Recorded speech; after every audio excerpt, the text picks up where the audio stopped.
अफगानिस्तान पर तालिबान का कब्जा होने के बाद से ही विश्व भर में ये मुद्दा जोरों पर है।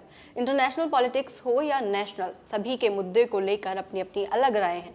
अब चाहे अमेरिका के प्रेसिडेंट हों या भारत राजनीति में कोई नेता। हाल ही में जम्मू कश्मीर के पूर्व मुख्यमंत्री और नेशनल कॉन्फ्रेंस के प्रमुख फारूक अब्दुल्ला ने तालिबान सरकार के गठन को लेकर पहली बार बयान दिया है। उनका कहना है कि तालिबान अफगानिस्तान में अच्छा शासन देगा। और अब्दुल्ला ने तालिबान के बारे में क्या कहा, देखिए इस रिपोर्ट में। देखिए, अफगानिस्तान एक अलग मुल्क है और उन्हें अब उस मुल्क को संभालना जो वहाँ पे आए हैं। मैं ये उम्मीद करूँगा कि वो इंसाफ हर एक से करेंगे और एक अच्छी हुकूमत चलाएंगे जिसमें वो इंसानी हकूक़ को मद्देनज़र रखेंगे और इस्लामी उसूल पे चलाएंगे। मैं साथ साथ ये भी कहूँगा कि उन्हें कोशिश करनी चाहिए हर मुल्क के साथ अपने दोस्ताना ताल्लुक पैदा करने की।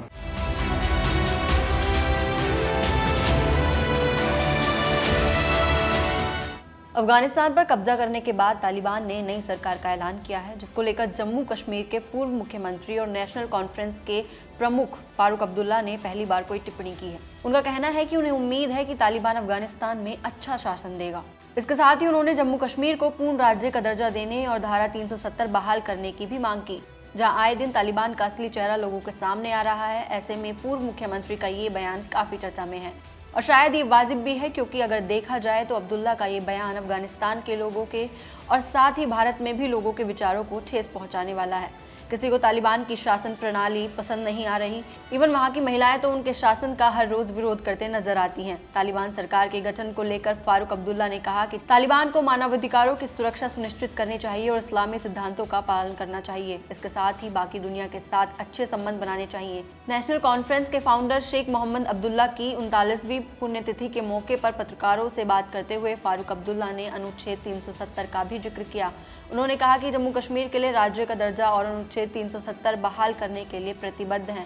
साथ ही उन्होंने ये भी कहा कि हमारे रुख में कोई बदलाव नहीं आया है, हम लड़ रहे हैं और लड़ते रहेंगे। दरअसल नेशनल कॉन्फ्रेंस के अध्यक्ष फारूक अब्दुल्ला ने बुधवार को श्रीनगर के हजरत अबल में अपने पिता के मकबरे पर कहा था कि उनकी पार्टी विधानसभा चुनावों में भाग लेने से नहीं कतराएगी, लेकिन केंद्र को चुनाव कराने से पहले राज्य का दर्जा बहाल करना चाहिए। तो वहीं फारूक अब्दुल्ला के इस बयान पर सियासत भी गर्मा गई है।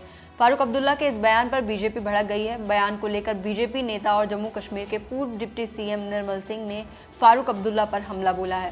निर्मल सिंह ने कहा कि तालिबान महिलाओं और अल्पसंख्यकों पर अत्याचार कर रहा है, लेकिन फारूक अब्दुल्ला उसका ही पक्ष ले रहे हैं। फारूक अब्दुल्ला सिर्फ उन्हीं देशों में सेक्युलरिज्म चाहते हैं जहां मुस्लिम अल्पसंख्यक हैं, लेकिन जहां मुस्लिम बहुसंख्यक हैं वहां पर इस्लामिक नियम चाहते हैं। गौरतलब है कि फारूक अब्दुल्ला से पहले भी देश में तालिबान को लेकर बयानबाजी पर जंग हो चुकी है।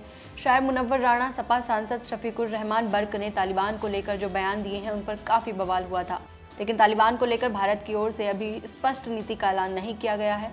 भारत लगातार अपने सहयोगी देशों से चर्चा कर रहा है और वेट एंड वॉच की नीति को अपना रहा है। हालांकि भारत की ओर से तालिबान के साथ एक बार आधिकारिक बातचीत दोहा में की गई थी, लेकिन उसमें अफगानिस्तान में भारतीय नागरिकों को निकालने पर फोकस रखा गया। आपको बता दें कि अब्दुल्ला के बयान के बाद महबूबा मुफ्ती के बयान को लेकर भी बड़ा बवाल हुआ था। महबूबा ने तिरंगे की बात करते हुए कहा था कि वे तभी तिरंगा उठाएंगी जब जम्मू और कश्मीर का झंडा बहाल होगा। विरोध करने वालों ने मुफ्ती के बयान को तिरंगे का अपमान बताया और दर्जनों शिवसेना डोगरा फ्रंट यानी SSDF के कार्यकर्ताओं ने बयान के विरोध में जमकर प्रदर्शन भी किया। SSDF के अध्यक्ष अशोक गुप्ता के नेतृत्व में हाथों में तिरंगा पकड़े प्रदर्शनकारियों ने रानी पार्क में इकट्ठा होकर खूब नारेबाजी की।